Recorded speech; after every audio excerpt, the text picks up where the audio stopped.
Well, good evening to everyone once again. Many of you I greeted with a hug at the door. Can you hear me well up there? All good? For those I didn't hug at the entrance, I can hug you at the exit. I am available. It is a pleasure to be with you. It's been some time since I last came to Manaus. I recall that the last time I was here, I gave a lecture in front of the Amazonas Theater right there in the middle of the square. It was a unique and very interesting experience. And I hope today to be able to share with you. This is a brand new lecture created especially for us to have here today, for us to talk in this first lecture of the year about perhaps a subject. I don't know if any of you have never attended a philosophy lecture in the new Acropolis method, which is a very practical, experiential philosophy. Philosophy as an art of living. And perhaps today's theme is the most important one. It is what lies behind everything, which is the inner life. It is no use memorizing recommendations if within you there is not something that chews, digests, understands, and assimilates this information. If it is merely, so to speak, rote memorization, in quotation marks, this will not generate or produce much effect. There is an expression that the first time I heard it, I thought it made little sense. Today, I believe this expression makes perfect sense. It seems we are having problems with the microphone. Can we change it? We can change it. Hello, sorry. But anyway, the expression is as follows. The more inside, the more outside. Does that make sense to you? The more inner life, the more effectiveness in outer life. If you are with yourself, you will be present in body and soul, in all situations of life. And there is the assurance, as the biblical tradition says, that all else will be given in addition. So perhaps this is the most important element, that human beings are not few, that they have an inner dialogue, that they are with themselves, that they are with their own consciences, and that, if they are in the presence of their own consciences, they will be ethical, they will be honest, they will be people of integrity. If they are empty, they depend on someone to watch over them. And no one will ever be watched that closely. It is an imposition, a coercion. If you are not watched by your own conscience, forget it. In vain, look to the watchman, as the biblical tradition also says. There is nothing and no one that can force a person to be something from the outside in. We are not trainable animals. So, inner life, I consider it the main subject from which all others emanate. Small lessons to develop the inner life. I will not talk about Eastern or Western treatises. What I will talk about are practical things, small, simple, very applicable, things that everyone can use. And I will tell you something else. The best lessons, once you get the hang of it, will be the ones you invent for yourselves. Which is the same as with a student of oratory. I come and say, look, stand at the center of the stage here. That wouldn't work, because if I stand at the center, I block the screen. So here, you have to adapt. Make these gestures, but for him, it's not natural. No one becomes a good orator by imitating someone else. You can start that way, but find your own style, find your own way. So, this is a push for you, so that with these small formulas, you may find your own. Who knows what truly elevates a human being's consciousness? I know it's not everything. For example, arguing with someone does not elevate consciousness. Losing your patience does not elevate consciousness. But sometimes, for some people, working in the garden is more effective than, I don't know, listening to classical music. Each person has their own formula, and there are no ready-made recipes for this. But getting the hang of it, that, perhaps, we can do today. To share the basic instructions of what it is and how it is done. You may proceed. This first phrase, comes from the Taoist tradition, everyone, from Lao Tzu. He used to say something very interesting. What do you see when you look into the eyes of a sage? Of course, none of us here intends to become a sage overnight, although that would be highly desirable, but it is not possible. Wisdom is the pinnacle of human evolution. In fact, this is the ABCs of philosophy. We have come into this world to move from ignorance to wisdom, and for that, we must love wisdom. Philosophers, love of wisdom. And the philosophy courses, the schools of philosophy that have existed throughout history, are there to help you cultivate this love of wisdom so that it becomes a real relationship between you and wisdom. So this is the foundation, the ABCs of philosophy. And Lao Tzu used to say that when you look into the eyes of a wise person, deep down, it is as if there is a corridor where an intimate and profound dialogue takes place, the dialogue between a human and a god. Your own inner god. In the eyes of a wise person, when you look, there is a deep passageway. And within, a mystery is unfolding right now. There is a dialogue between a human and a god. Something divine that resides within the human being. It is being heard, it is being seen, it is being consulted. There is nothing more complicated than a person you look at, and they are not even listening to you. They are on the surface, on the film of their eyes. They are turned outward, and they are constantly running away from themselves. This is the kind of person, for example, for whom it is very complicated to explain how you organize your time, because they know that if they have any time left over, they will have to face themselves, and they do not want that. Many of the people I teach to organize their time do not actually organize it because they are afraid of having free time and having to meet themselves, because they are afraid. This encounter is painful. So they spend their lives outside themselves, fleeing from who they are, remaining on the surface, turned outward. It is very difficult for you to tell me that a society made up of superficial people will become ethical. Only if it is out of fear, only if they are trained, or out of desire, for rewards. This is not something that can be maintained, that can be sustained. Do you want to transform the world? Transform men into true human beings. Place people in the company of themselves. Keep this well in mind. Do you want to transform the world? Place people in the company of themselves. Otherwise, it will not work. There are no magic formulas. There is no other way.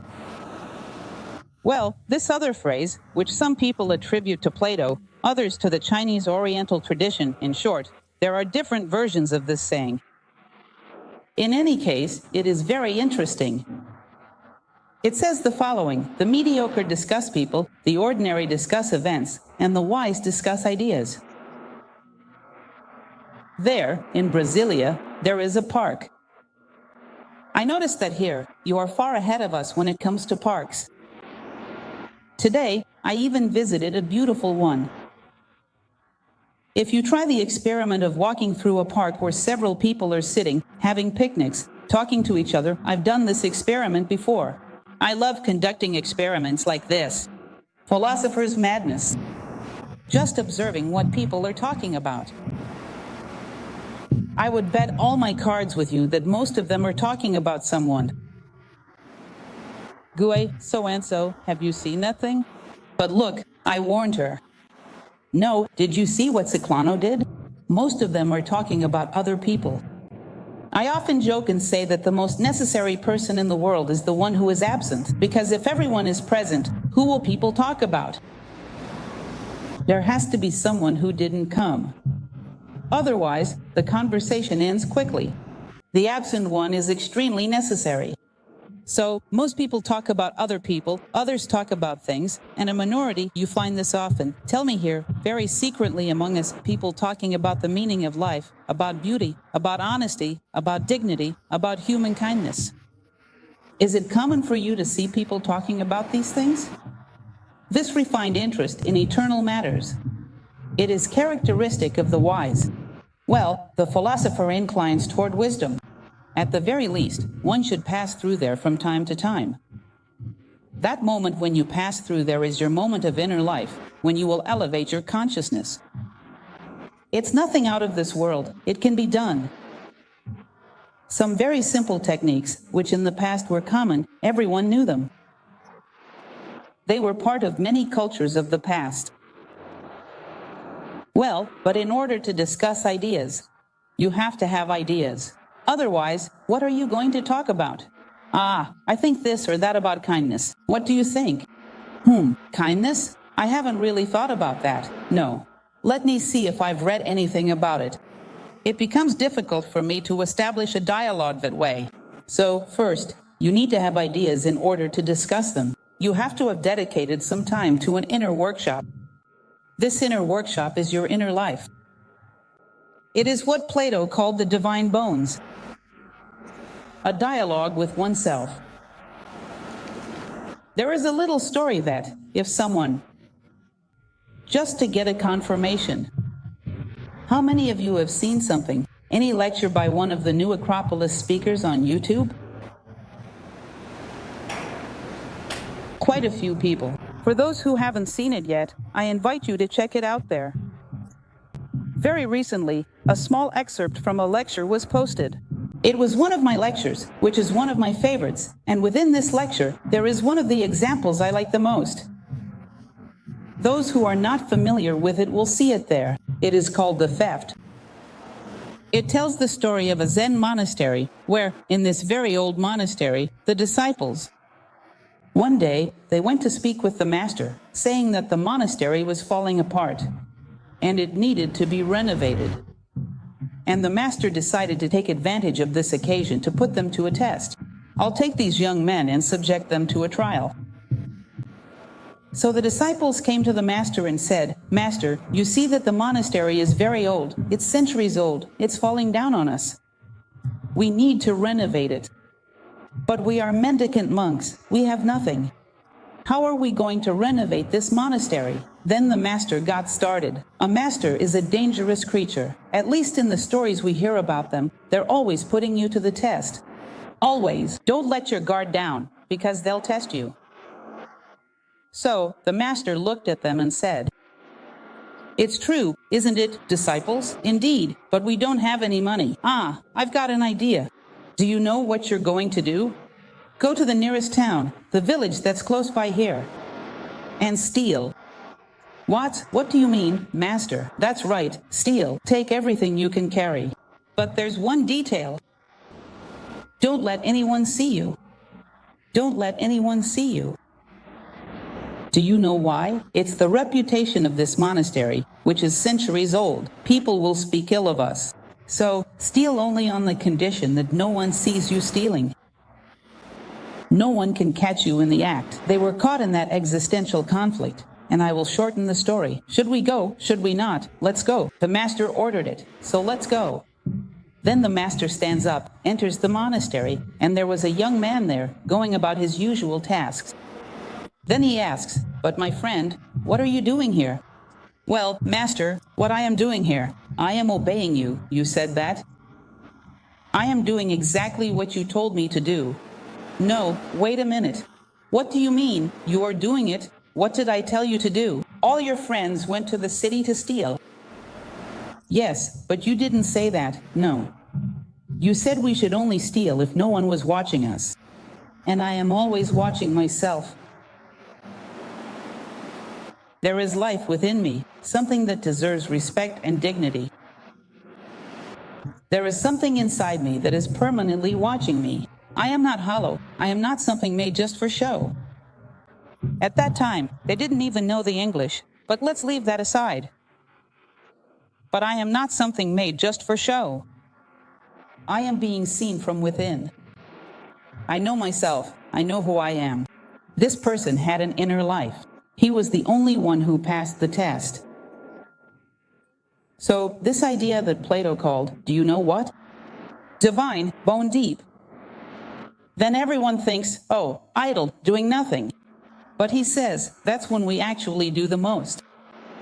It's that moment in the day when you pause to have a dialogue with yourself. You schedule a meeting with your own soul to check what you did with your day. My sense of purpose was to go there, toward that red curtain. Today I moved in its direction. No, I stood still. No, I took a step in the opposite direction. What was it that drew me away from my sense of purpose? So that tomorrow I can be prepared. Because it might happen that I stray so far that there comes a time when I can no longer recover. So what was it that took me off my path? That took me away from myself? Why did I attract myself today? Or why did I do nothing? Or did I take a step in the right direction? Excellent. How did I achieve that? Extract the essence of life, so that you do not leave here empty-handed. Imagine orange juice, such a simple example, but it works. Orange juice is good for your health. It has vitamin C. It helps prevent colds, especially here in Manaus, where we live inside air conditioning. Isn't that right? Orange juice. But do you know what you're supposed to do with orange juice? You squeeze it, take the juice from the orange, drink it, and throw away the peels. What do we do with the experiences of life? We keep all the peels, the bitterness, the weight, what you paid for them. We don't drink the juice and end up carrying only the peels. Or not, isn't it like that? All the time we say, oh, I went through this, I went through that. But what did you learn from it? Nothing. So, you didn't drink the juice. You're dragging a toad with orange peels. You didn't drink the juice. It's like you fighting over the price of a commodity, paying and leaving the commodity on the counter. You spend your whole life complaining about the price you paid, but you didn't take the goods. You learn nothing from life. The inner life is that place where you store the juice of the orange and leave the peels behind. There's even a little samba about that, right? Throw the peels away. That's it, leave the peels behind. I really like to talk about a book, which is a bit discouraging, difficult. But from time to time, it is good, because it gives us a shake, which is the Tibetan Book of the Dead. It says that sometimes we drag so much weight through life, that this weight keeps us from taking a step, keeps us from growing. Then it says, and this is the hardest part of the story, that at that moment, we choose to die. Because there is no meaning to life if there is no longer the possibility of growth.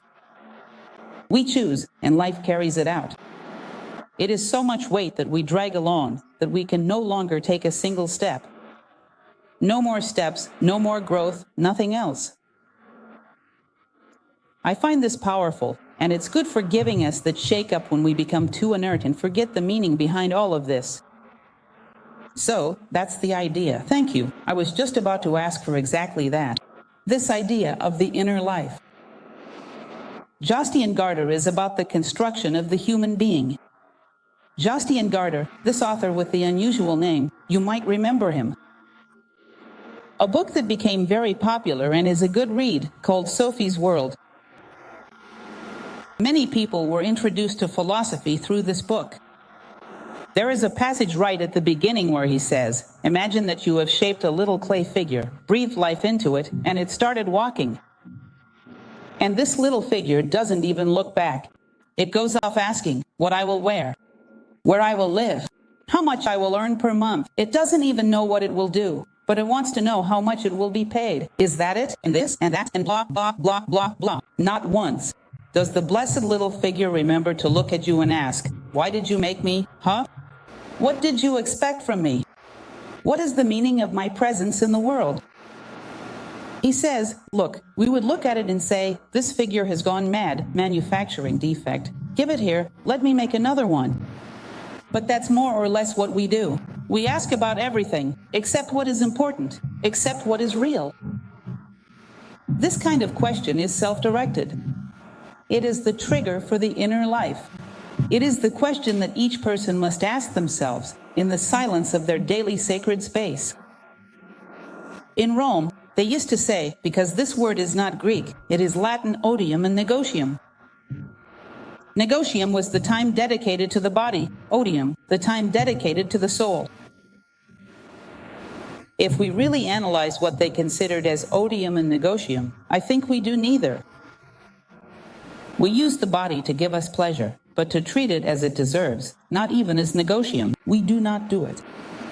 Neither odium nor negotium. Negotium was to do that which is proper to the soul, whereas negotium was to do that which belonged to the body. So, the divine odium of Plato. These were moments of inner life. Values, identity, and discernment. These are two things we can say that do not exist in our current times. I always talk about this in our philosophy course, which is the foundation of all the lectures we give, that nowadays we constantly complain there is no honesty, no kindness, no altruism. We also complain about the lack of ability to make good choices. For example, choosing a positive and constructive meaning for life, making a good professional choice, or building good relationships.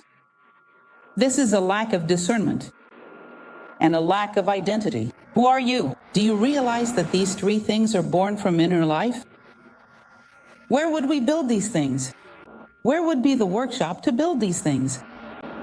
I usually argue in the philosophy course in the following way. These examples are quite well known. I say, if I will go to. My sense of life is the door. I can say that now I am right, can't I? Now I am wrong. Right, wrong, true, false, good, evil. These exist from the moment you know where you are going. I don't want to go anywhere. Am I right or am I wrong? I don't know. I don't know how I will know that. Knowing where you are going, your sense of life, is the first product of inner life. To establish this with yourself. A final product for all of this. When life comes to an end, what do I want to be? What do I want to have done for others? What do I want to have done for myself? What do I want to have done for the world? What small difference, even if slight, do I want to have left? What trace do I want to have left behind? Obviously, this is born in that workshop, the inner life. In other words, how can there be values in a world where no one wants to reach anywhere? Anywhere? They want to have, not to be. They simply want to accumulate things. The men who were great because they gave much, not because they had much. In truth, we do not own a single thing. This may sound like a cliché, but stop to think if this is not logical. Imagine a piece of land that someone claims. This land is mine. But how old is this land? If it could speak, it would say, oh, my dear, I am Dono de Voce, Daki Apalco T Angulo. This is but a breath. Who are you to say that you own me? And do we even have enough time in life to truly own anything? Sometimes, not even ourselves.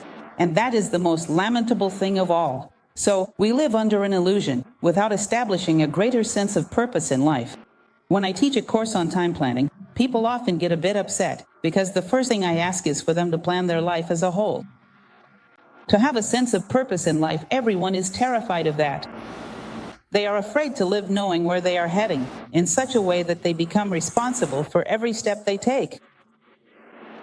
So, discernment, the ability to make choices, is also something that arises from our inner life. Why is that? We have already seen that values are born from our inner life. Discernment, the ability to make good choices, depends on what you intend to do with things. If I want to build a table, then a saw is useful, plywood is useful, nails are useful, but an umbrella is not, and neither are flippers. Why not? Because you can't build a table with those things. Now, suppose I don't want to build anything at all. What is useful and what is not? How do we choose the good things in life? If you don't want to do anything, if you don't want to build yourself, do you realize that it will work? At every moment, right now in your minds, there is a great marketplace of ideas from which you are choosing. Choosing based on what? What do you want to build? To know which ideas are good, appropriate, useful, and which are just empty talk. How will you develop criteria? Notice that it's not so simple. It's not that simple. Let me tell you something, but don't spread it around. Only you and the people on YouTube will know. This year, I will complete 30 years at New Acropolis. Many students have come and gone. Many classes have passed through my hands, many lectures, and many times people have come up to me and said, "Have you seen such and such a movie? Have you read such and such a book? It's so good." These are very well-intentioned people, very good people. But when you went to read it, you realized that the book or the movie was sometimes just by a trendy author, playing with ideas that led nowhere. And sometimes people are impressed by a handful of beautiful words. Why is that? Because of a lack of the skill. The skill to compare things with something else, To discern what is just a trendy book and what actually has some depth or value. Whether it's a book, a film, or whatever it may be, how do you evaluate what is offered to you, what life gives you? Because, look, there are so many of these books, these movies, that people recommended to me as commercial releases, full of catchphrases, but they had nothing, absolutely nothing. I sometimes see people with a solid, let's say, intellectual or cultural background, who end up without any criteria for discernment. Compare with what? With what? How will I know? And, logically, also without identity. Where does identity come from? Could it be that it has something to do with our inner life as well? Who are you? Wow, what a complicated question. Who are you? Let me do what I always do in the philosophy course, which makes it more fun. I put Plato in the time machine, bring him here 2,400 years into the future. Plato enters here, calmly arrives, takes the microphone, which he won't know what it means, but takes it anyway and asks you, who are you? What will you answer to Plato? Tell me. I live on such and such street. I have such and such profession. He will say, well, that's your address, your postal code, what you do. That is not who you are. You take out your ID, your tax number, your email, you hand all of that to your boss. And you, this pile of little papers, if you lose them, what happens to you? And then, how do we satisfy Plato? What is he expecting to hear from you? Do you know what? What is your purpose in life? I am a person whose purpose in life is to be a little more just, to be a little less selfish, to be a little more altruistic. Ah, you are someone who wants to go there? I see, Lucia is someone who wants to go there. If he finds me coming this way, he will say, you are out of yourself. I am out of myself at that moment. I am not myself. I am betraying myself. So, he knows. If someone says they saw me stealing, he will say that wasn't Lucia or she was out of her mind. Because Lucia is a person who wants to be honest. Your purpose in life defines you. And where is it made? Purpose in life? We've already talked about it. Inner life. So all these elements are vital, everyone. What could be more important than this? Tell me, what could be more important than this? These are the vital elements, the references, the coordinates for living. There is a workshop where this is built. Inner life. A superficial person is defined. These things are defined by society. Parameters defined by society.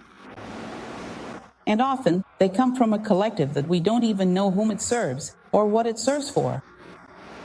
And certainly, if we knew what all this serves, we would not like it.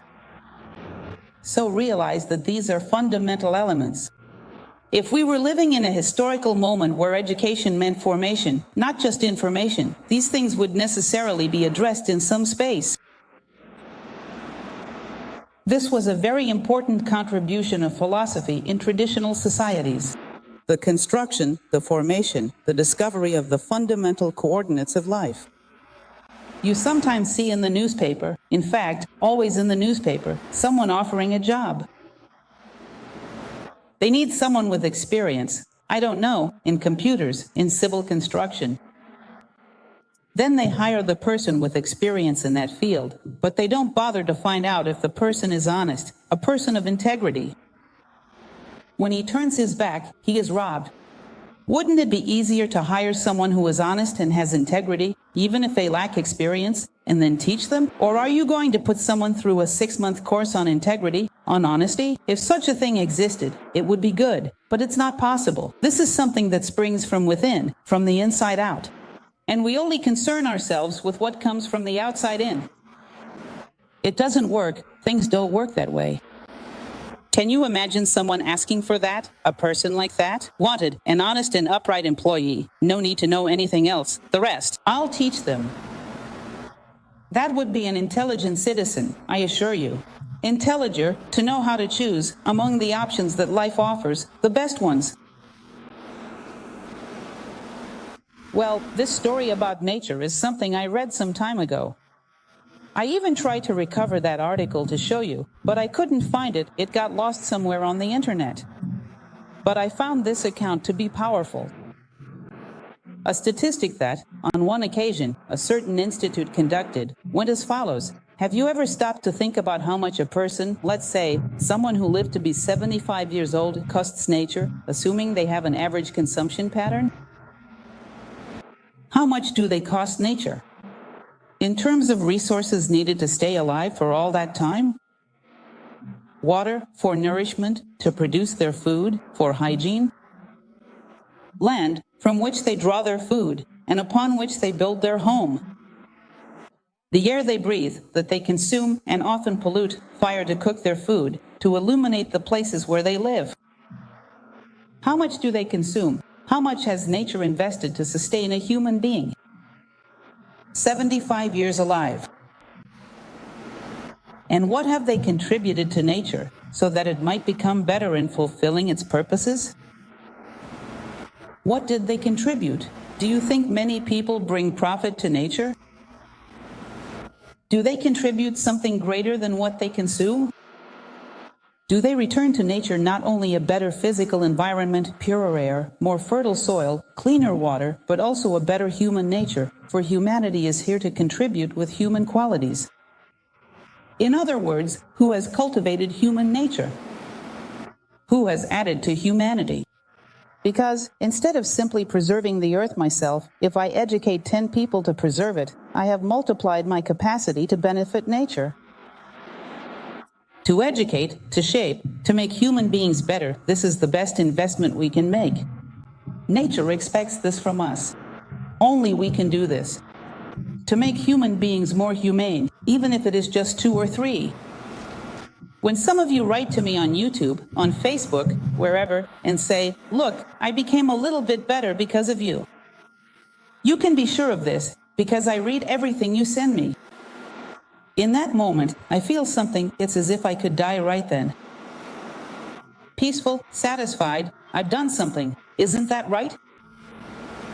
I can sleep peacefully. I've done something. If I made a moment in someone's life better, if I made someone reflect, become more human, that's a gain. I've already added something.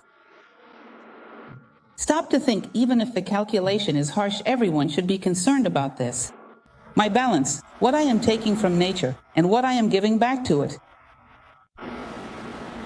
You may go on. And are these things endowed with great value? These things generate happiness, they create harmony, and there is no amount of money that can buy them. A human being who makes a difference, a human being who is a force for good. A moment when someone writes and says, you were helpful to me, you helped me. Do you think there is any price that could buy something like that? Could an extremely wealthy person force someone to say that to them? This person's money might bring temporary relief, but it cannot truly change anyone's life in a meaningful way. So, this holds immense value, so much so that many people are willing to pay for happiness, for harmony, and yet it is priceless. There is no one who can pay for that. It has real value. The concept of discipline. You have probably heard that from a lesson. We retain more or less, 5%.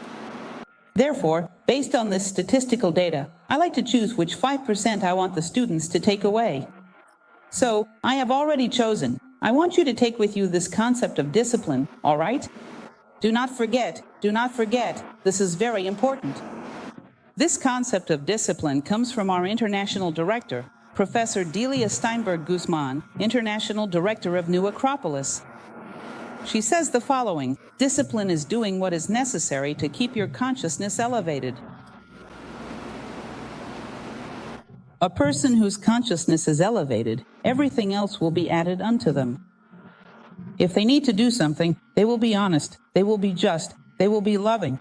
Because from that elevated place, only human things come forth, only good things emerge. The challenge is to raise your consciousness up there, to do what is necessary to keep your consciousness elevated. Do you promise that you will not forget this? This is discipline. Do I need to work the soil in my garden, read a page from this text, Do I need to embrace someone I love and tell them that I love them? Do I need to listen to this song? This is just as important, or to be honest, even more important than anything else in life. It is more important than paying the bills, more important than going to the supermarket. It is more important. It is better to pay a day's late fee on a bill than to go a day without doing these things, because that would be a day when you would not act in a truly human way. That is life slipping through your fingers. It is one less day in your life. It's not worth it. There is nothing that can pay for that. We do not live that long. Multiply the days by 75, 80 years, I don't know. You will see that a single day is not so insignificant. If we lived 1,000 years, maybe it would be different. But for those who live so little, a single day is important. It's not worth it. It's better to pay the bill late. It's better to go a day without coffee at home. So, discipline is doing what is necessary to keep your consciousness elevated. This is extremely important to remember. A technology of life that has been lost. Some things that existed in the past. The beauty of the Sufi schools. Sufism, which was an Islamic philosophy, the essence of Islamic philosophy, they were concerned with creating their schools in such a way that, wherever a person laid their eyes, it would be an invitation to elevate consciousness. So, placing a flower in a vase, hanging a beautiful painting on the wall, thoroughly cleaning the house, making sure the rug is well swept so that whoever looks at it feels purer, feels cleaner, feels more harmonious. Let everything be an invitation to elevate consciousness. Things must be beautiful so that our consciousness always has an ideal environment in which to rise. In this way, let us be concerned with beautifying life, so that another person passing by may elevate their consciousness, leaving an ideal environment for noble ideas to flourish. Look at our society, at a poster, sometimes at a billboard often. It is an invitation to sensuality, to selfishness, to ambition. With just a little, we are invited to elevate our consciousness, to create things of this nature. For oneself and for others. I mentioned feng shui, or feng shui, as you prefer to pronounce it. Are you familiar with this? It is an art inherited from the East, focused on organizing your home in such a way that the walls, the colors, are significant. Anything you place in your home can serve as an invitation to elevate or lower consciousness, whether in your house, in the city, or in the world. Whoever passes through there feels a little better or a little worse. Beautifying the world also includes our dialogues, the words we speak. When someone meets you on the street, do they leave with a more elevated or a lower state of consciousness? If they leave with a lower state, it means you are subtracting from people's lives. In the end, this could mean that perhaps it would have been better if you had not existed, as people might have been better off. Have you ever thought about that? Would people be better off if they had never met you? I think that is the harshest realization anyone can have. There is also the story of the Roman protocols. Look, for the paterfamilias, their concern was about the orientation of the home, whether it faced the sunrise or the sunset, the things spoken in the morning, and sharing meals together. There were protocols for communal life, which today we no longer observe. We consider sitting at a table to share a meal together as mere habit, believing it holds no real meaning. The high-tech society of the 21st century does not know, for example, how to say thank you. That when you enter a house that has already been inhabited by others, you must take care to purify it in the best way possible, to beautify it, because there is more there than just physical dirt. It is imbued with the state of mind of those who live there. We no longer know any of this. We do not know, for example, that when there is an accident or a loss in a family, the heads of the family used to be concerned about this. Everyone in the family group is left with negative thoughts, and this can bring about even more negativity. They were concerned with elevating the consciousness of the family group. They knew this. They possessed a technology of life. Where are these things now? Did you know that the act of cleaning a floor is not simply a matter of hygiene? That it also cleanses us internally? That also generates a state of mind? The colors with which a wall is painted, a painting that is placed on the wall, the state of mind it creates. These things will shape the day of the people who live there. They understood these things. Where is this knowledge now? Everything has become arbitrary. Today, everything is just a matter of taste, but it is not only that. If you eat poisoned food, whether you like it or not, you will be intoxicated. You could even die. And from a mental and emotional perspective, it is the same. Many things intoxicate us and sometimes even kill us, poisoning us from within. Don't you have some horrible movie etched in your memory that you once watched simply because there was nothing else to do? Have you kept those images in your memory, poisoning your mind for years? It is not only the physical realm that works this way, and we no longer know how to choose. You may continue. The goal for cultivating an inner life must always be that which makes me more human. It is not just any direction. There are not many choices. There is only one choice, to be. To be a better human being, goodness, justice, wisdom, beauty, integrity, human values. That is the goal. Plants aim to perform photosynthesis. Animals aim to survive and perpetuate their species. Human beings aim for values, virtues, and wisdom. There are not many goals. There is only one. It is the apex of the pyramid, toward which all sides converge. This is not something arbitrary. The meaning of human life is to be human. What you will have or not have may even be useful, but it is not fundamental. What is fundamental is to become increasingly human. From this foundation, you will make your choices. Then come the means, the countless techniques that have already existed in others that you may create, as I mentioned at the beginning. You may proceed.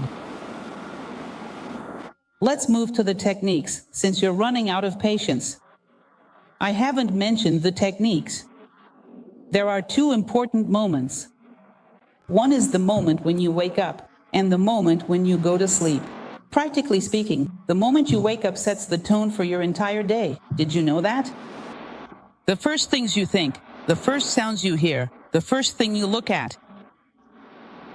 If you place, for example, a picture or a photograph of an act of violence in front of someone's bed, you could develop a kind of psychological disturbance in that person if it remains there over the years. This magic of beginnings and endings, which we no longer understand very well, is extremely important. You have no idea how much of a difference it makes if you take that text, whether it's a sentence, a paragraph, a prayer, something small, don't make it too long, or it will work. But that which moves you most, that which touches you most deeply, that which most elevates your consciousness, place it on your bedside table and read it every morning. You have no idea how much of a difference this makes. Or even those very simple, modest sounds, choose the music that most elevates your consciousness, press play in the morning, and listen to it. Spend 5 minutes on this. You have no idea how much this can transform your state of mind, how it helps you rise, as people say, on the right foot. Do this in the morning and at night as well. The quality of your sleep. There are two things, the waking consciousness and the dream consciousness. The level at which you enter sleep is determined by your last thought. Sometimes you have such a restless night that you wake up more tired than when you went to bed. Have you never experienced this? Thinking about problems before going to sleep. And everyone does it because they lack mental control. So you enter sleep in that same frequency and spend the whole night wrestling with your problems. Those of you who studied for college entrance exams, didn't you wake up in the middle of the night thinking about the solution to a chemistry problem? I used to experience that. And I would go to sleep surrounded by notebooks, wondering what on earth the solution to that problem could be. Then, at 3 in the morning, the solution would appear, I would wake up with it, and with insomnia as well. In other words, there are things you should do and things you shouldn't do. Keep your sleeping environment as clean as possible, with the softest colors, positive images, a good book by your side, pleasant music, channeling good thoughts, thinking about something uplifting. Helena Petrovna Blavatsky, who is a wonderful writer, suggests in one of her works something that I have already practiced. In fact, I need to start doing it again because it is truly beneficial. think about something complicated. It may seem extremely simple, but it is actually complicated. Do you know what it is? When you open your eyes in bed in the morning, before you move to get your body out of bed for 1 minute or even just 30 seconds, think about God. Friends, you have no idea what this is like. Do you know why? Because, in practice, God is a concept that, in most cases, we have memorized. We don't really know what it means to think about God. Is it just the word God? You have to visualize it. Visualize what, exactly? A bearded being, wearing a toga, floating above a cloud? No, not that. That is far too simplistic. So what, then? You start to get tangled up because you don't really know what it means to think about God. Is it just a memorized phrase? What is it, God? Do you know what will happen? First, you'll find it difficult to get out of bed. Second, throughout the day, you'll have to find ways to visualize things that inspire you. The idea of God. So you have something to reflect on in the morning, because otherwise you can't get out of bed. Then you spend the day searching for God. Is there anything more wonderful? There is nothing more wonderful. Then you will see, in acts of extreme kindness and integrity, in moments of profound beauty, you will begin to collect these things. Tomorrow morning I will get up thinking about this. You will start to become a seeker of God, because otherwise you just can't get up. Friends, this is truly wonderful. Truly wonderful. There was a person in Brasilia, a businessman, who shared a story, a true story, which I found very beautiful, that must have solved his morning struggles. He was in a great hurry in traffic during the Christmas season. I don't know if you know this story, it's quite famous. He parked, and a boy approached him with a little shoebox, asking for a donation. During Christmas time, this happens a lot, doesn't it? And inside that shoebox, there was a mango he had picked up from the ground. And so, hurried, a stressed businessman, he turned to the boy and said, "I have nothing to give you. In fact, I don't even have money to eat." Then the boy, a child of about 10 years old, looked at him wide-eyed and said, "No, sir, not eating." "You won't go hungry. No, here, take this mango." "I am hungry too, but I'll find another one." "I won't let you go without something to eat." He looked at the boy and realized he was being sincere. He wasn't putting on an act. He took the mango from his shoebox and gave it to the man. He said, "Take this. I am hungry too, but I'll find another one. I won't let you go hungry." He had to accept the mango because of the boy's sincerity. He walked a few meters, stopped the car to cry, and his life was changed. What was it that this boy did? He gave this person an incredible opportunity to see God, didn't he? Or not, did he? It changed his life. He said, "That boy was a strict judge. What he did to me was, and it even became violent. He turned my life upside down." This person, without a doubt, is able to see God every morning. Here, there are things like this. Here, we find the reflection of God in human beings, in life itself. Thinking about this in the morning restores faith in humanity, restores faith in oneself. It gets you out of bed with a different quality of day, of time, of awareness. You have no idea. To bring down a consciousness that has risen to this level, it takes many very heavy interferences, because it already begins at a very elevated level. It starts by seeing the world from a much higher perspective. So, this applies both in the morning and at night as well. This will determine the quality of your sleep. A well-rested night is one in which you knew how to determine where your waking consciousness vibrated. You knew how to enter sleep well. Beginnings and endings. Dawn and dusk, that as well. So, first of all, what I mentioned, pay attention to music, to reading, to the mental forms you are going to think about. This is very important. Dawn and dusk, my friends, have a very interesting characteristic: contrast. And contrast is a source of consciousness. It is the contrast between light and darkness. There is an Eastern theory, the theory of impact, which says that consciousness is born from contrast. If you have a surface that is red and blue, you only perceive the red because it ends here and the blue begins. Isn't that so? If the entire universe were red, would you even notice it? If you have a musical note, you only perceive that note because at some point it stops. If it sounded all the time, you wouldn't even notice it. It is the contrast between sound and silence, the contrast between what is possessed and what is lost, the contrast between one color and another. It is contrast that generates consciousness. So, you will see that many peoples in the past said that the moment of contrast between light and shadow is an extremely beautiful moment. And the combination of beauties has a power, excuse me for using a somewhat overused word, but it is real, a kind of magical power over human consciousness. A beautiful thing is already powerful in itself. If you take a sunset and add the music you love most and read a paragraph from the text that moves you the most, look, it's overwhelming.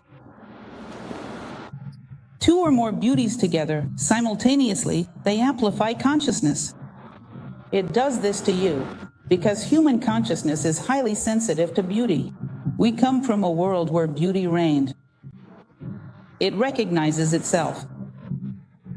If you bring together 2 or 3 beauties at the same time, that's why it's wonderful, for example, to pause and keep a journal, to reflect when the sun rises or sets. It is the perfect moment, a moment that is already beautiful in itself. Add 2 or 3 more beautiful things to that, and that's it. It becomes very easy. Set a meeting with your soul at that moment. Keep a journal so you can reflect and compile the important things of the day, the battles you won, the battles you lost, those you didn't fight, and those you avoided. Without passing judgment, simply recording and devising a strategy for the next day. This moment is very inviting. A young woman in love invites her boyfriend to her house, plays the music he likes, prepares the food he enjoys, and creates an atmosphere. You are inviting your soul for a meeting. Create an atmosphere. Invite beautiful things. Your soul recognizes itself there. It becomes very easy. Another very important thing, the meeting of Diker.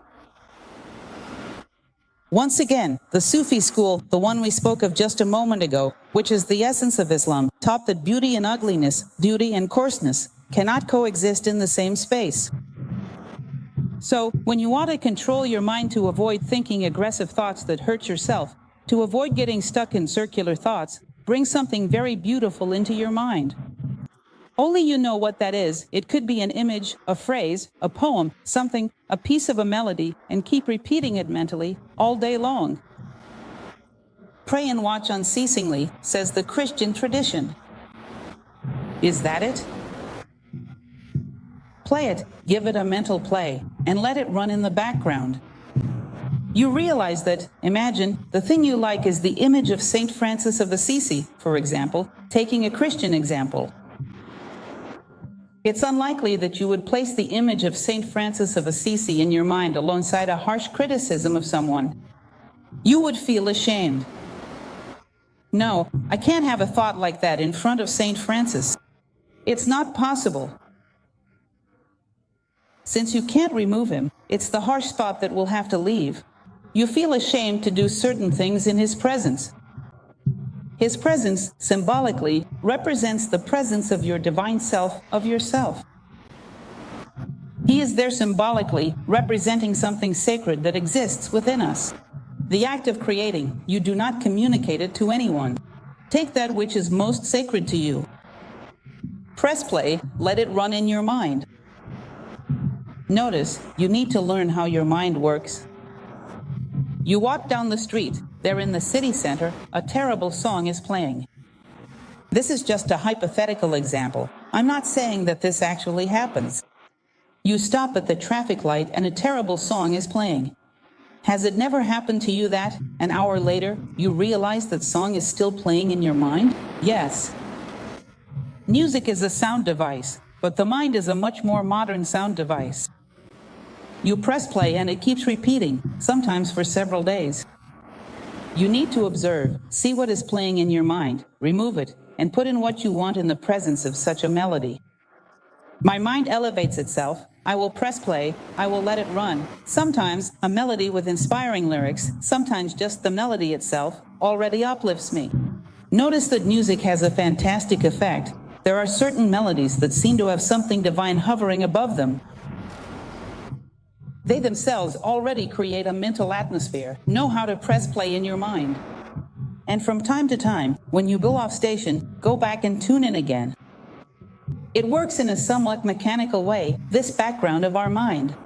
You put something on to play there and you don't take it out anymore. Today I will put on something else so I don't get bored, but choose. And if, out of distraction, you let something else in, remove it, put something else on to play. Do you know how to set a noble background in your mind? Music is vibration. It creates a tendency for you to tune into that vibration, whether elevated or coarse. It can be a song with lyrics, or simply an orchestral melody, however you prefer. Set a background. Do this when you find yourself inclined toward more negative thoughts. Place a phrase, an image, or a person whom you deeply respect and admire, passing through your mental landscape. The person you admire sweeps through everything, cleansing it all. Through their purity, they compel all that is impure to withdraw. Learn to evoke this. It is interesting. It is a cleansing. That presence passes through and cleanses everything. It will come back again. Let it pass through again. Discipline is doing what is necessary to keep your consciousness elevated. Learn to program your mind so that it creates a perfect setting for noble things. It makes life so much easier. So much easier. On those sleepless nights, if you do not take control, you will end up thinking nonsense all night long. You can spend a whole night without sleep and not have a single negative thought. Let these things circulate, only positive things. It can be done. It is a mechanism. I call it a mechanism because there is a certain mechanical aspect to it, but it can be done. Let it pass. A noble and meaningful thought 3 times a day. This is also a very good tip. Associate it with some habit of yours. Breakfast, dinner, lunch. I do not put any food in my mouth unless I repeat it 3 times. A maxim, mentally, quickly, just for yourself. I must be less selfish. I must commit myself more to humanity. I love kindness, justice, fraternity, something that you feel in this moment, is most important to you. A meaningful tip, because commitment draws us in. Here among us, folks, once again, little secrets from the house. When it comes down to it, the great human mystery is what you love and the intensity with which you love. Notice something. The duality of love is not hatred. Hatred is opposed to passion. The duality of love is selfishness. If you want to stop being selfish, commit yourself to loving more and better, noble, just, and good things. Commit yourself in such a way that your conscience holds you accountable. It is a debt. Mentally, 3 times a day. I will repeat this. I commit myself to being less selfish. I commit myself to being more patient. See what is most urgent for you right now. Commitment is like a rope that we hold on to and climb upward. It does not let us fall. That is why I find it so troubling that our society is so afraid of commitment, because it is one of the tools for rescuing the human being. It is a gift. Commit yourself to new things. Don't tell anyone. Just you. Take advantage of 3 significant moments in your day and create a maxim like this. To strengthen your bonds. This helps a lot. Learn to like and to reject. Plato said that this is the formation of character, learning to love what is good and to reject what is bad. Learn to feel disgust for mental attitudes such as envy, vulgar criticism, and the habit of finding faults in everything and everyone, including in the events of life. Learn to reject these things, to consider them vulgar. You know that song you hear playing on the street, which you automatically reject because you find it vulgar? Learn to feel disgust, revulsion. This kind of mental attitude Consider it as something that pollutes you, that profanes you. Consider that you are too dignified to deserve such things.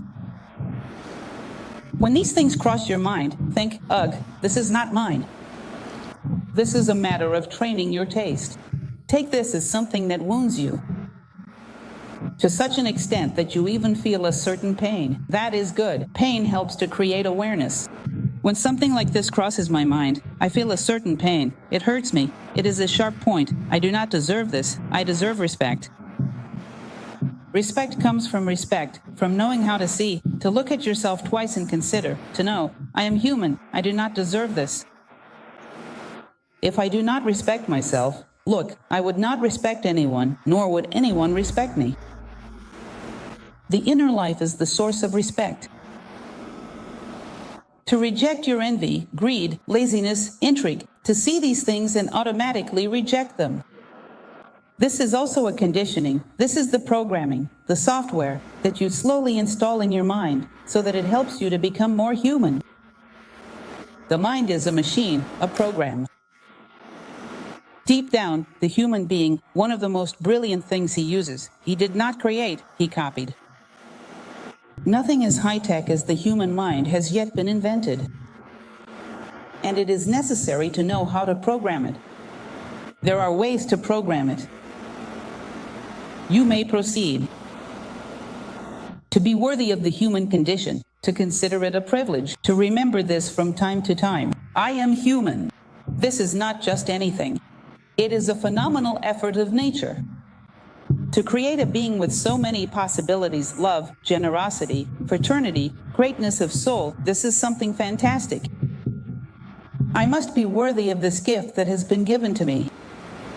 From time to time, remember that nature expects this from you, which is a great deal.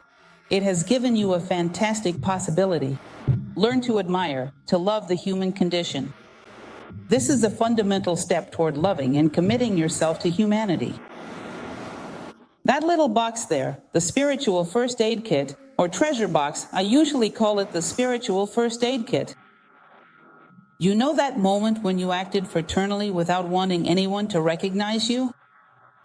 Without wanting to make a name for yourself, without wanting to gain anything in return, in exchange? Put that inside this little box. Don't forget. From time to time, you need to go there and look, to remember who you are, by definition. That moment when I was generous, without wanting to gain anything, simply because I felt the pain, I felt the suffering and pain of another, resonating within my own heart. It was authentic. I didn't do it for show. That moment is precious. Make a note so you don't forget. When life tries to tell you that you are not this, go back and read it all again. Look. Keep the jewels of your life inside this little box. Khalil Gibran, when he speaks about dwellings in the book The Prophet, he says, why do you lock your house so tightly? What do you have of value inside? Do you have kindness, generosity, greatness of soul? If you have none of these, you have nothing of value, so why do you lock your house? We must keep these jewels well protected, preferably written down, so that we do not forget. We have to remember who we are. From time to time, you go back there so you don't start to doubt. I am this size. I will not let anyone diminish me. I will not do discounts. I will not bargain. I am this size. I cannot forget who I am. This is your little first aid kit. A physical one, truly, a physical one. Do you want to keep a journal? Keep a journal. That's good, too. Do not lose the jewels of your life, the moments when you are truly human. This will keep you from doubting. Those who have already been up there will always return. You will remember that flight, and you will take flight again. You can return. I have been there once. Well, films and books followed by reflection. This is also important. I know that nowadays reading is no longer so sought after. It is no longer such a common habit, but it is very important that we know how to choose wisely in this regard. I am even a bit radical about this. I don't say read more, I say read better. And, depending on what you read, it's better not to read at all. Because the mind can be polluted, as we mentioned earlier, just as much as the body. When food is contaminated, fasting is better. So, seek out books that are inspiring, that belong to the great traditions of humanity, that are truly enriching. Sometimes, just a few are enough. It's not a matter of quantity, but of quality. Confucius was once asked, if you could live another 50 years, what would you do? He replied that he would read the I Ching, or the I Ching, 50 more times. He would not pick the top 10 from Veja magazine. Be aware that sometimes polluted, coarse, vulgar, aggressive, and confusing things can contaminate you. It's not about reading a lot. It's about reading the right things. Truly inspiring things that elevate your consciousness. Things that can be lasting invitations to elevation. Good films as well. Be careful. If there's nothing on, I will watch whatever is available. Do not watch it. It is a kind of mental pollution that then takes a long time to cleanse. There are plenty of good videos out there, which nowadays can be found everywhere. Pick a list of classics. And above all, if you watch something good, remember that good things are not just entertainment. Engage in a dialogue. If you have no one to talk to, have a dialogue with yourself. Regarding the ideas that film presented, do I truly believe in them? What did they tell me? Is it only what is apparent? What is left unsaid? Do these things help me grow? In what sense? How can this help me become a better human being? Extract the juice from the orange. Do not just drag around the peels. Develop the habit of analyzing the things that pass through your life.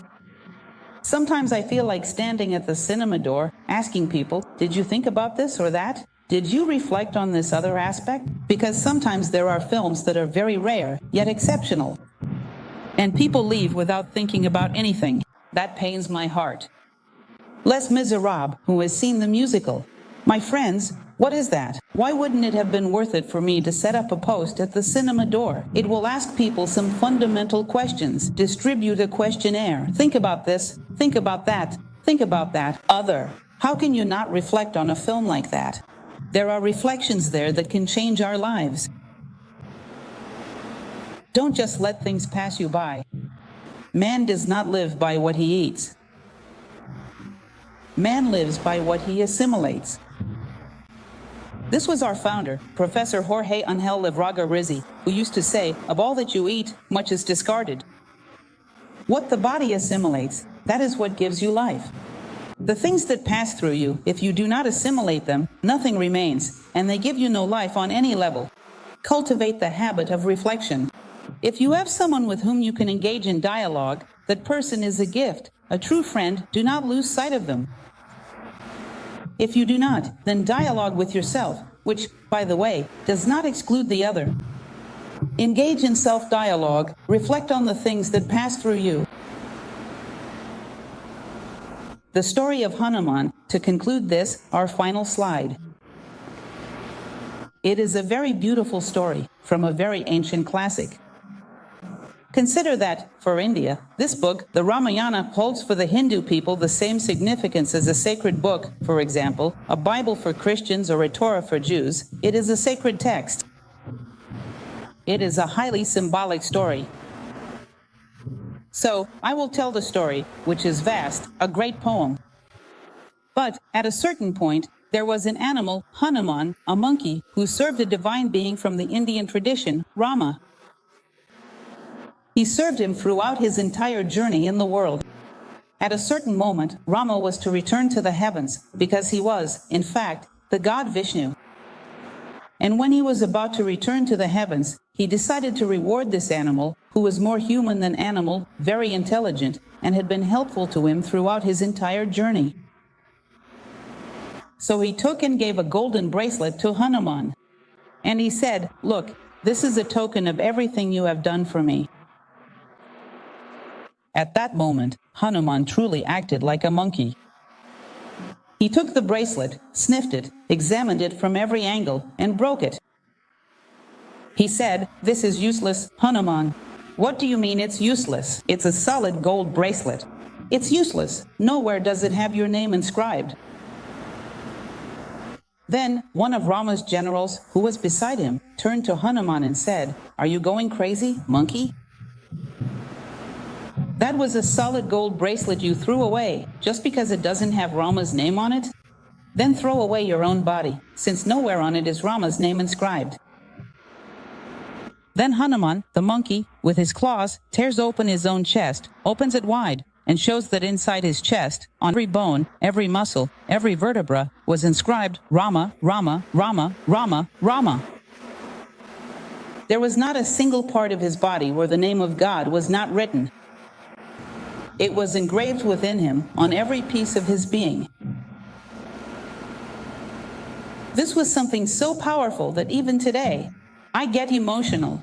When I tell this story, when I read that book for the first time, I said to myself, how I wish that one day I could inscribe the name of God on every vertebra of my being. Just imagine how you would go about writing that. Our vertebrae, this body, because this is not truly who we are, nothing that is truly yours can ever be taken from you. This, here, will be taken from us at some point. But within us, our essence, that which we truly are, to engrave within it something noble, just, dignified, and divine. Profoundly so, in such a way that it becomes indelibly marked. Our essence, our inner name. And that is what it means to truly live. To deeply open the layers of our superficiality and, within, engrave something sacred. To make a difference, to be a force that adds value.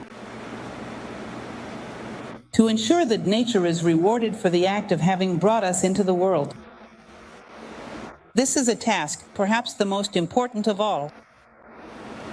It is the construction of oneself. It is inner life. What I have given you are small concepts. As I said, you can create others yourselves. Not only can you, but you should. It can be done. You can find your own way. Look, if I put something on my bedroom wall, it inspires me. If I do a certain thing, it works, and you should do it too. There are millions of possibilities, but it is important that you take this as the fundamental task of life. These are just small suggestions of things I practice or have practiced. It is important that you find your own ways, copy these at first, and then gradually discover your own approach. But do not forget, we have come here, we are here to be human. And the building of ourselves is called inner life. Well, this is basically what I had to share with you within our time, which is a bit limited. And now we can open for questions.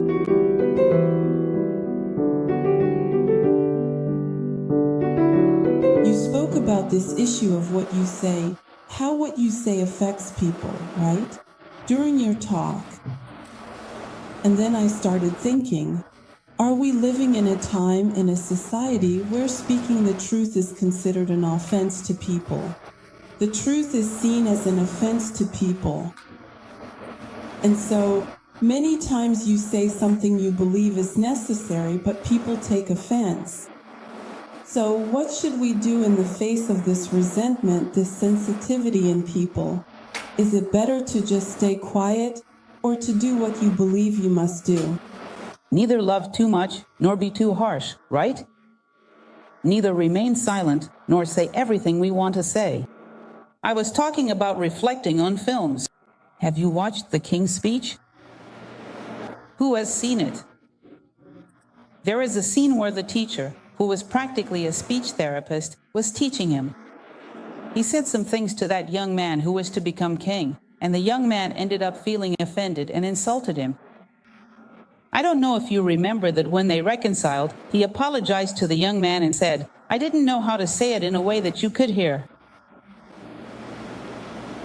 Rama, as it is said in the book Ramayana, the art of a leader is not to say a word more or less than what each person can hear at each moment. Of course, we would all like to see someone at the top of a ladder, but you don't pull them all the way up at once. You help them to the next step. If we say something and the person feels offended, it means we went a little beyond the first step. We pulled them to the third, and they scraped their knees.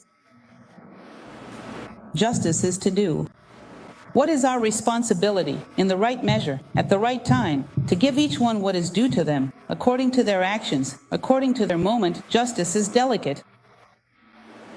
It knows how to find the right intensity, the right amount, the right moment, and it is patient, infinitely patient. So I can say half a word, I speak half a word. Tomorrow, another half. If we want to help people, we must equip ourselves with infinite patience. We cannot be in a hurry, and we must know what each person is able to hear at each moment. Of course, truths must be spoken, but in a way that they can be constructive. You have probably heard the story of the king who had a dream. He calls a counselor and tells him the dream. The counselor says, "My, what a tragedy, Your Majesty. What do you mean? What is it?" This dream is saying that you will witness all your relatives die. The king becomes furious. "Guards, arrest this man. How dare he say such a thing to me? Give this man 10 lashes. Then he calls another counselor and tells him the same dream. Then the counselor turns to him and says, "Your Majesty, how wonderful, what a good omen, what a marvelous dream. Indeed, what is the dream saying? This dream is saying that you will live longer than all your relatives." "How wonderful, indeed. Guard, give this man 10 gold coins. What wonderful news." Then the other one, who had received 10 lashes, was outside and heard it. And he waited for the second one, right? "Come on, man, you're such a trickster. I got 10 lashes, and you got 10 gold coins. Did you say the same thing I did?" "No, wait, you didn't understand. The truth is a precious stone. And like a precious stone, it is most noble to want to give it to someone. But it's one thing to place this precious stone inside a little box, wrap it in gift paper, tie it with a ribbon and add a card before giving it. It's quite another to throw it in someone's face. Even if it is precious, it becomes a blow. Even if it is precious, it becomes a blow. The truth must be given, but you need to know how to give it. This one is not aggressive. In other words, anyone who wishes to commit themselves to humanity must equip themselves with great patience, much diplomacy, a strong sense of justice, and the wisdom to deliver the truth. To grow for this purpose, to find the best ways. The best thing we can do for those we love is to grow as human beings. Diplomacy and patience are among the qualities we need to cultivate. Anything else, everyone? Yes? Could you say something more about the word integrity? Yes, integrity is very similar to the word individuality. A person of integrity, an individual, is someone who does not divide themselves. A person of integrity is someone who, as I was telling you, has a sense of purpose in life, which is to reach the curtain. And, at a certain moment, I walked toward the fire extinguisher. I became divided. My consciousness wanted to go one way, and my body went another. I lost my indivisibility, my integrity. Deep down, a person who lacks integrity is betraying themselves. Anyone else suffers only as a consequence, as a side effect. It is the person who allowed an inconsistency, a gap, to exist between their identity and their actions. A lack of integrity, at its core, is an inconsistency. An inconsistency affects, above all, ourselves. Any person with whom you are not very integral or inconsistent, they can count on others. They don't necessarily need you.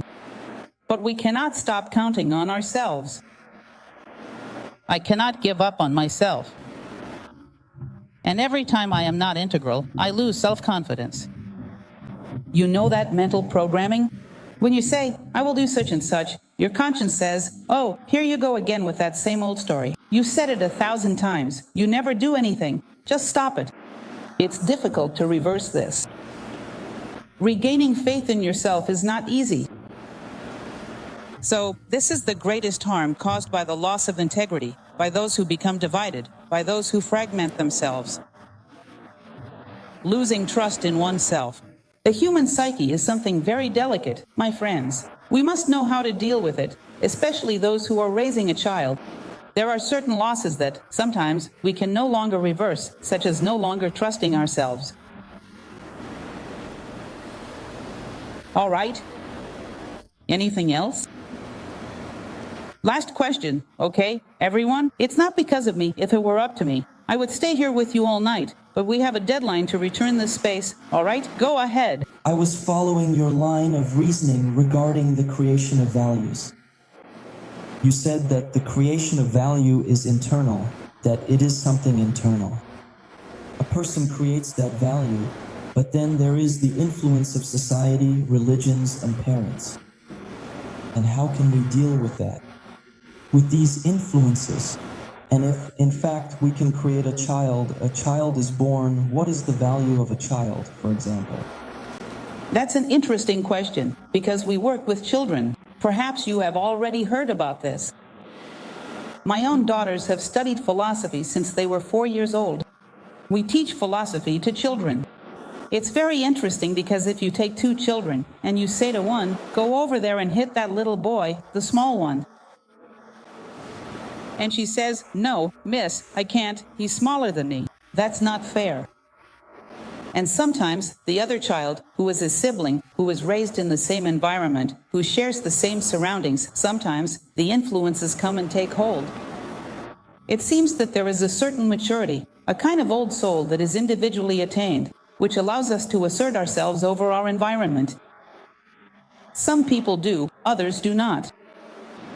Because there are certain people who are born into terrible environments, and they turn things around, they change the game. They are the ones who change the environment, not the environment changing them. Like Giordano Bruno or Socrates. I like to mention a Brazilian named Machado de Assis, who was born on a hillside, in a favela, the grandson of slaves, orphaned of both father and mother. He became one of the greatest intellectuals of the Portuguese language.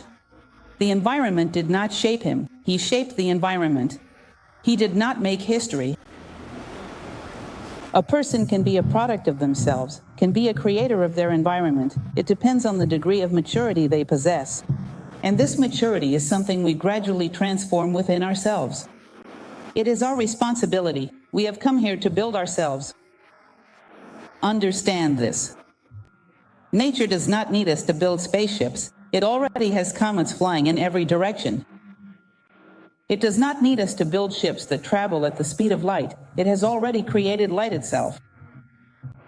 What it needs is for us to build human beings, starting with ourselves.